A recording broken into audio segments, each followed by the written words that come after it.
जब भगवान विष्णु के अंतिम अवतार कल्कि का जन्म संभाला में होने ही वाला था, तो उससे कुछ दिन पहले ही व्यास और परशुराम जी ने सारे चिरंजीवियों को संभाला में आने का निमंत्रण और उनके जन्म की खबर भेज चुके थे।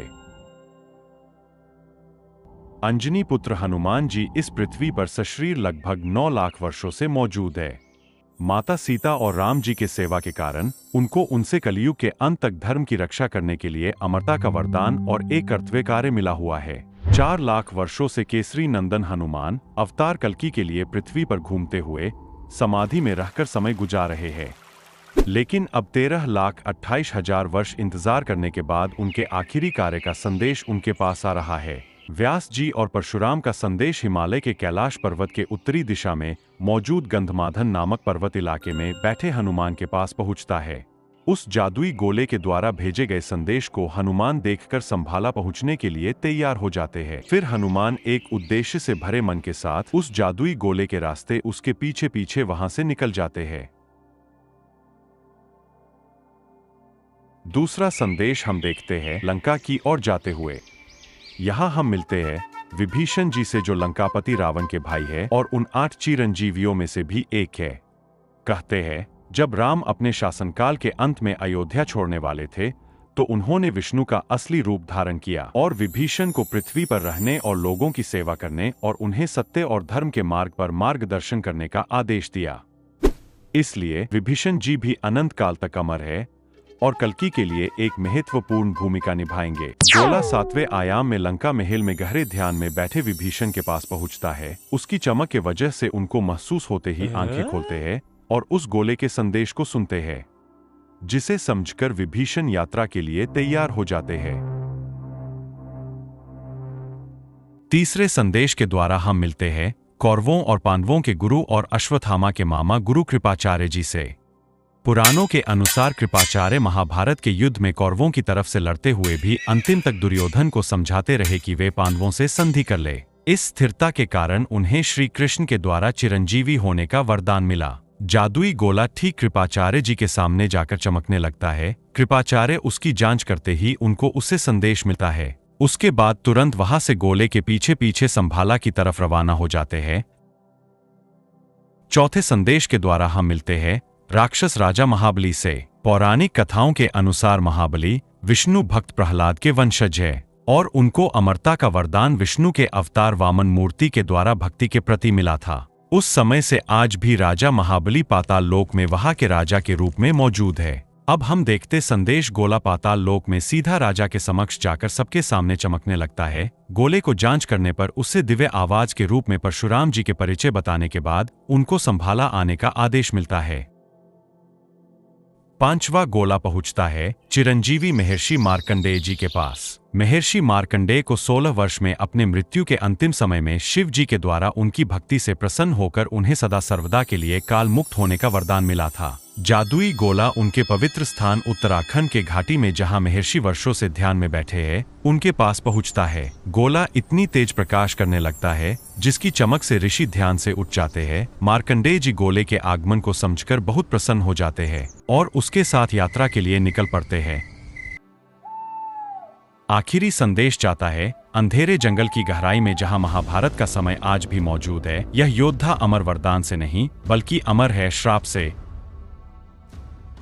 मिलिए द्रोणाचार्य पुत्र अश्वत्थामा जी से। महाभारत के युद्ध के दौरान जब इनके पिता आचार्य द्रोणाचार्य का वध कर दिया गया, तो इन्होंने गुस्से में उत्तरा की कोख में पल रहे अभिमन्यु के पुत्र परीक्षित पर ब्रह्मास्त्र चलाकर पांडवों का अंश खत्म करने की कोशिश की। यह देख भगवान श्री कृष्ण ने अश्वत्थामा को श्राप दिया कि तुम कलयुग के अंत तक इस पृथ्वी पर भटकते रहोगे, और उनके सिर की मणि भी उनसे छीन ली गई। तब से लेकर आज तक अश्वत्थामा अपने श्राप का बोझ चोटिल अवस्था में ही ढो रहे हैं। अब जादुई गोला अश्वत्थामा के गुफा में उनके सामने पहुंच जाता है, जिससे अश्वत्थामा जी चौंक कर अपनी आंखें खोलकर उसे जांचते हैं। गोले में से व्यास जी की आवाज आती है कि संभाला की पवित्र भूमि में आपकी उपस्थिति की जरूरत है और जल्दी आपकी मुक्ति निकट है। हमारा भेजा हुआ संदेशक आपको हमारा मार्गदर्शन करेगा, जल्दी यहाँ पहुँच जाए। संदेश सुनते ही अश्वत्थामा क्रोध में आ जाते हैं और पवित्र गोले से परशुराम और व्यास जी के सामने प्रकट होते हैं। अश्वत्थामा दर्द भरी आवाज में कहते हैं, परशुराम व्यास, अब आप मेरी सहायता चाहते हैं। वह भी उसे नारायण के कहने पर, जिसने मुझे दर्द में भटकने का श्राप दिया, अब उसके लिए मैं सहायता करूं। इतने समय से आप दोनों कहाँ थे जब मैं हजारों वर्षों से दर्द में भटक रहा हूं? एक बार भी मेरी सहायता करने का नहीं सोचा। तभी परशुराम जी कहते हैं, अश्वत्थामा, आपका दर्द हम जानते हैं, लेकिन यह अतीत की शिकायत का समय नहीं है। एक बड़ा उद्देश्य हम सभी का इंतजार कर रहा है। आपकी पीड़ा का अर्थ मिल सकता है। आइए हम सब मिलकर अतीत के घाव को ठीक करें और हाँ, आपकी महत्वपूर्ण वस्तु वापस धारण कर लें। इतना सुनते ही अश्वत्थामा जी का हृदय उनके क्रोध और नीति के उस पुकार की भावना के बीच अटक जाता है और उनके आंखें आंसुओं से भर आते हैं और सोचने लगते हैं, मैं संभाला जाऊंगा, पर क्षमा मांगने के लिए नहीं, बल्कि यह देखने के लिए संभाला जाऊंगा कि क्या सच में मेरी पीड़ा का कोई बड़ा उद्देश्य है। लेकिन मैं इस श्राप को आसानी से नहीं भूलूंगा।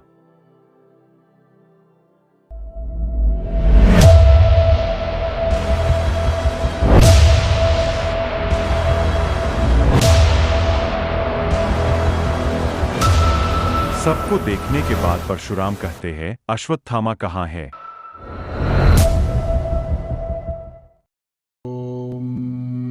इधर संभाला में कल्कि बिल्कुल कृष्ण की ही तरह कम उम्र से ही अपने दिव्य लक्षण वहां के लोगों के सामने प्रदर्शित करके सबके लिए प्रिय बन रहे हैं।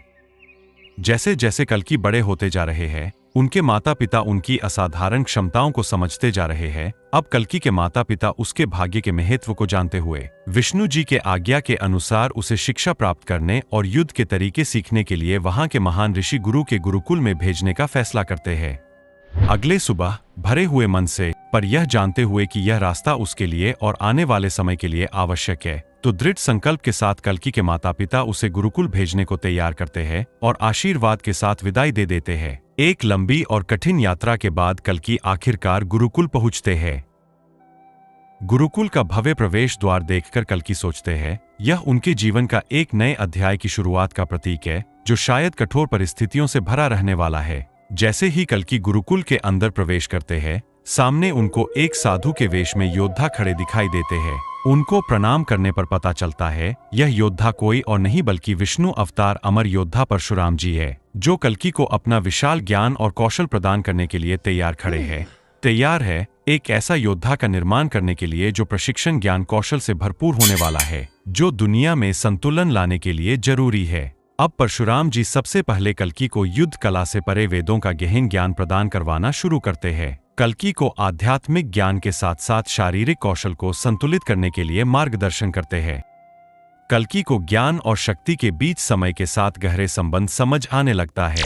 अब परशुराम जी विभिन्न दिव्य उन्नत तकनीक के हथियारों का उपयोग करके कल्कि को दिखाते हैं कि कैसे प्रत्येक हथियार की शक्ति उसे चलाने वाले की आध्यात्मिक शक्ति और वेदों के ज्ञान से बढ़ती है। लेकिन दिव्य हथियारों को चलाने से पहले कल्कि धनुष बाण, तलवार और गदा जैसे पारंपरिक हथियारों को और मार्शल आर्ट जैसी युद्ध कला को सीख लेते हैं। अब कल्कि परशुराम के मार्गदर्शन में उन्नत दिव्य शक्तियों वाले हथियार चलाना सीखते हैं।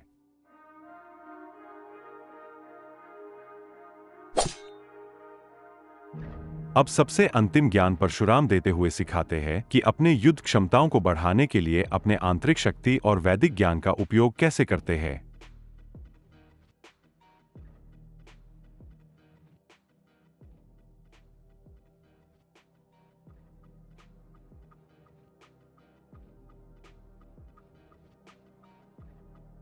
देखते ही देखते कल्कि सारे वेदों के शास्त्रों के ज्ञाता, हर अस्त्र शस्त्र और युद्ध की रणनीति में कौशल हो जाते हैं।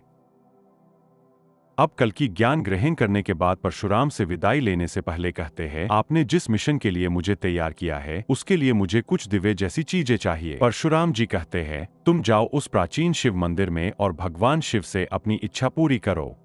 कल्कि बताए गए उस स्थान पर स्थित भगवान शिव को समर्पित सुंदर प्राचीन मंदिर में पहुंच जाते हैं। वहां पहुंचते ही कल्कि शिवजी को खुश करने के लिए उनकी पूजा करना शुरू कर देते हैं। काफी दिन तक लगातार पूजा करने पर उनकी भक्ति देखकर शिवजी कल्कि से प्रसन्न हो जाते हैं। अचानक से शिवलिंग में से शिवजी प्रकट होते हैं और जैसा शिवजी ने विष्णु से वादा किया था कि वह इस धर्म युद्ध में कल्कि अवतार के मिशन में मदद करेंगे, उसे वादे के मुताबिक शिवजी आशीर्वाद के रूप में कल्कि को 3 महत्वपूर्ण उपहार देते हैं। सबसे पहले शिवजी रत्नमारु नमक दिव्य तलवार प्रकट करते हैं। भगवान शिव कल्कि को बताते हैं, यह तलवार देवीय शक्ति से युक्त है और यह तलवार आगे चलकर कल्कि का प्रतीक बनेगा। इस तलवार को ना कोई तोड़ सकता है, ना तुम्हारे सिवा कोई और उठा सकता है। दूसरे उपहार के रूप में भगवान शिव कल्कि को देवदत्त नामक एक दिव्य घोड़ा देते हैं और बताते हैं यह घोड़ा न केवल समय से तेज और शक्तिशाली है, बल्कि एक योद्धा के रूप में तुम्हारा साथी है, जो तुम्हारे साथ बुराई को हराने और धार्मिकता का बहाल करने के लिए दुनिया के हर कोने की यात्रा करेगा। तीसरी उपहार में शिव जी कल्कि को सलाहकार और साथी के रूप में एक बुद्धिमान तोता देते हैं और कहते हैं यह तोता ज्ञान, संचार और आध्यात्मिक मार्गदर्शन का प्रतीक है। यह तोता सिर्फ तुम्हारा साथी ही नहीं बल्कि तुम्हें अंतर्दृष्टि प्रदान करेगा और तुम्हारे लिए बुद्धिमानी निर्णय लेने में मदद करेगा।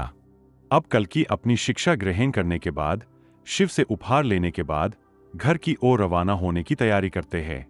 तभी उनका तोता उनसे कहता है, घर जाने से पहले आपको एक शुभ कार्य करना है। आपको सिंहल द्वीप जाकर उस कन्या से विवाह करना है, जिन्हें शिवजी से वरदान मिला है कि उनका विवाह उस पुरुष से होगा जो उनको वासना की दृष्टि से नहीं देखेगा। कल्कि यह बात सुनते ही अपने घोड़े पर सवार होकर सुंदर नगरी सिंहल द्वीप के लिए निकल पड़ते हैं। सिंहल द्वीप पहुंचकर तालाब के किनारे रुककर एक पेड़ के नीचे आराम करने के लिए लेटते हैं। थोड़ी ही देर बाद संयोग से पद्मा जी उन्हीं के रास्ते से गुजर रही होती है। तभी उनकी नजर कल्कि जी पर पड़ती है। उनको देखते ही पद्मा उनकी सुंदरता में मंत्रमुग्ध हो जाती है और मन में सोचती है काश उनका विवाह उसी महापुरुष से हो। तभी पद्मा जी ना चाहते हुए भी उनके कदम कल्कि जी के पास पहुंच जाते हैं और उनके पास बैठकर अपना परिचय बताती है। फिर कहती है, मुझे पता चल गया आप ही हो मेरे वर, क्योंकि शिव जी के द्वारा वासना दृष्टि से आप औरत नहीं बने। आखिर आप कौन हैं? कल्कि जी परिचय अवतार विष्णु के रूप में बताते हैं। कहते हैं, मैं ही हूँ राम, मैं ही हूँ कृष्ण, मैं ही कलयुग का संहारक और मैं ही हूँ सृष्टि। पद्मा जी विष्णु के दर्शन पाकर बहुत खुश हो जाती है और कहती है, मेरा सौभाग्य है, मेरा नाम आपके साथ जुड़ रहा है। एक और जहां पद्मा जी और कल्कि का विवाह होता है, उधर अश्वत्थामा जी से कली पुरुष मिलने पहुंचता है। अगली वीडियो में हम देखेंगे कली ने अश्वत्थामा से क्या कहा, क्या अश्वत्थामा कली पुरुष का साथ देंगे या आएंगे संभाला, और देखेंगे कली और कल्कि के बीच महायुद्ध।